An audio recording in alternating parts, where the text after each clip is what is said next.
Allow me to join those who this morning congratulated you on organizing this function and conference of Black property professionals, and acknowledge, of course, our host, the President of the South African Black Property Practitioners, Tate Matlala, team, representatives of the Black Business Council, and all other organizations present today. Okay, I've got the password in front of me. I thought I should start with an anecdote. Share an anecdote because it would possibly indicate some of the challenges we deal with in government, but also possibly illuminate some of the issues that are critical to the transformation of our city, to the transformation of the industry. And this anecdote relates to a time when, I think it was up until 2008, I served as a member of the mayoral committee responsible for economic development in the city of Johannesburg, and we initiated a program to replace what was then the Better Buildings program, and we titled it the Inner City Property Scheme. And when we designed the Inner City Property Scheme, Oscar says I should speak. Okay. He's taking the speech away. The Inner City Property Scheme were designed because we thought that we had an opportunity to intervene decisively in the inner city in a number of ways, including transforming a city that was experiencing and continues in certain pockets to experience high levels of decay, but one that was also at the same time beginning to see significant levels of rejuvenation. And in this rejuvenation, sought to identify opportunities for Black property professionals across the value chain. Cognizant that the city, through its predecessors, the Better Buildings program or the Bad Buildings program that preceded that, we had transferred a number of properties from the city. Amongst those would have been properties that would have been abandoned. A lot of them would have been in arrears. Some of them would have been sectional title schemes. Some of them would have been owned by property owners who had abandoned the buildings, and a whole range of other buildings. And we're churning out these buildings at almost 2 a month that we would transfer into the hands of new property owners that were beginning to emerge. But we kind of thought that there's something fundamentally wrong in what's happening in the inner city property scheme, because the way in which the buildings are released through the Better Buildings program does not enable and facilitate transformation of ownership and participation across the entire value chain in the property profession. So we then introduced a moratorium to allow us to redesign the scheme, to enable us to then do the things that we thought are important, which amongst others related to creating a new class of property owners that could begin to participate more meaningfully. And just to summarize what we then designed. We designed a scheme which said that the city would take into its ownership those properties that are abandoned, those properties that are in excessive arrears, and those properties that are not well managed and therefore would need to be expropriated because the property owners were not taking responsibility, including those properties that were hijacked, because we had a significant number of properties in the inner city that were hijacked. And that when we take these buildings, we would then release them to primarily black property owners.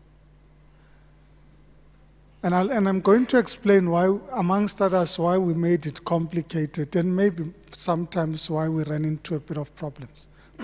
Excuse me. We were also cognizant at the time that government had promulgated the tax incentive. What was it called? There was a UDZ that said that if you own property in the inner city and you renovate it in terms of the UDZ and it's registered with the city of Johannesburg, that you would have a discounted scheme that you could either discount from your taxes, personal and or company taxes, within a period of 7 years. So literally it meant that you wouldn't have to pay tax, at least for the cost that you've invested in your property. And then if you are developing greenfields, it's a completely new property, that the same scheme would apply over a period of 20 years. So government would incentivize the redevelopment of inner city properties. So we were going to take over the buildings and transfer them to black property owners and then say to them, two things. We're not going to charge you rates. We will charge you for lights, but we're not going to charge you property tax up until the date you have completed the renovation and or building of the property and you are ready for occupation. Plus, you would qualify for the urban development zone tax incentive. And the biggest problem we ran into at the time was, so how do we allocate these buildings? Because one, you don't have to pay us up front. You only start paying at the point at which you've got the first lease, because that's how we designed the scheme. So we sell you a building and we say, don't pay us yet. And then when you start paying us, we will make sure that you only start paying when you already have your first lease. And even then, you would qualify for the tax incentive in terms of the UTZ. So this is like, as one prominent black businessman said, it's money for jam. Clearly. It's easy to get in there. All you have to do is to get hold of the property. Because when you have the property, everything will work for you. That's how the scheme was designed. And when we ran into trouble, we then said, how do we adjudicate? And we said, well, the easiest way to adjudicate is to at least force anybody that applies for the scheme to have some financing or guaranteed financing that backs their company. Otherwise, any park star who can come with no business acumen and want to take over a building and do something about it. So at least try and ensure that you limit it to practitioners, to entrepreneurs, and to people who go out there to demonstrate to somebody that this is a viable scheme. And that would be our only measure of discrimination, because criteria is used for purposes of discrimination. Now, why did the scheme fall flat? For a number of reasons. The first is something called the Municipal Finance Management Act that told us that we can't introduce a scheme that allows us to borrow black property professionals' money. So, put crudely, we had written a law as, if I may put it directly, as the African National Congress, that made it extremely difficult to facilitate transformation of the property sector. The second is that for some strange reason, when we introduced the scheme, the properties were being churned out 2 a month. And suddenly, when we introduced the scheme, we could only get properties at a rate of 1 in every 6 months. So for some reason, somebody decided that this machine that rolls out these properties is no longer going to roll out the properties. And it took us almost 5 years to release the first batch of properties that were transferred to black property owners to be able to take advantage of the scheme, which was modified then to accommodate all sorts of regulatory limitations that were imposed by law. Now, why did I think it would be appropriate to start with this anecdote? Firstly, to suggest that in fact there is no lack of will, at least on the part of the city of Johannesburg, to enable access to property ownership and access to transformation of the entire sector.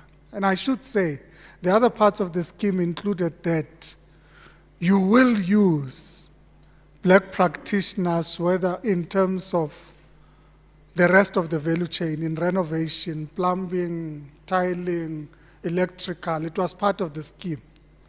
It would have been compulsory that you use black practitioners along the value chain. And we had gone out as part of this scheme to